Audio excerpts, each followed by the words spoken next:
വീണ്ടും മറ്റൊരു സൺഡേ വ്ളോഗിലേക്ക് സ്വാഗതം. പതിവ് പോലെ രാവിലെ തന്നെ അടുത്തുള്ള അമ്പലത്തിൽ പോയി. ഇന്നിവിടെ ലക്ഷാർച്ചന നടക്കുമായിരുന്നു, അതുകൊണ്ട് തന്നെ നല്ല തിരക്കായിരുന്നു കേട്ടോ. സൺഡേസ് ഇവിടെ കുറേ മലയാളീസിനെയൊക്കെ കാണാറുണ്ട്. അങ്ങനെ വിഘ്നേശ്വരന് ഒരു തേങ്ങയൊക്കെ ഒടിച്ച് അവിടുന്ന് തൊഴുതിറങ്ങി. ഇന്ന് അമ്പലത്തിലെ ക്യാൻറ്റീനിൽ നിന്ന് തന്നെ ഫുഡ് കഴിക്കാമെന്ന് വെച്ചു.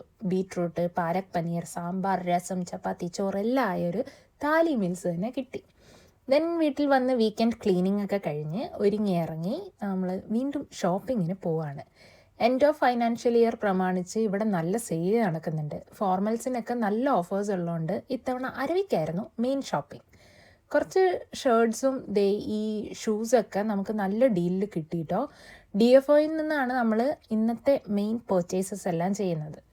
അവിടുന്ന് ഡ്രസ്സ്, ഷൂസ് ഒക്കെ വാങ്ങി നമ്മൾ ചാഡ്സ്റ്റൺ മോളിലേക്ക് വന്നു. ഇതിപ്പോൾ ഒരു സ്ഥിരം സ്പോട്ട് ആവുന്നുണ്ട്. ഇവിടെ വന്ന് കുറച്ച് ആളും തിരക്കൊക്കെ കാണുമ്പോൾ ഒരു രസം. നമ്മൾ മൂവീസിന് മിക്കപ്പോഴും വരുന്നത് ഇവിടെ തന്നെയാണ് കേട്ടോ. ദെൻ അരവിയുടെ ലാപ്ടോപ്പ് ബാഗും ഒന്ന് അപ്ഗ്രേഡ് ചെയ്യാമെന്ന് തീരുമാനിച്ചു. പക്ഷേ ഇത് ഓഫർ റേറ്റിൽ തന്നെ കുറച്ച് എക്സ്പെൻസീവ് ആയിരുന്നു. അതുകൊണ്ടാട്ടോ ഈ തിരിച്ചും മറിച്ചൊക്കെ നോക്കുന്നത്. അങ്ങനെ കുറേ നേരം നോക്കി ഇതിലത്തെ ബ്ലാക്ക് വാങ്ങാമെന്ന് വിചാരിച്ചു.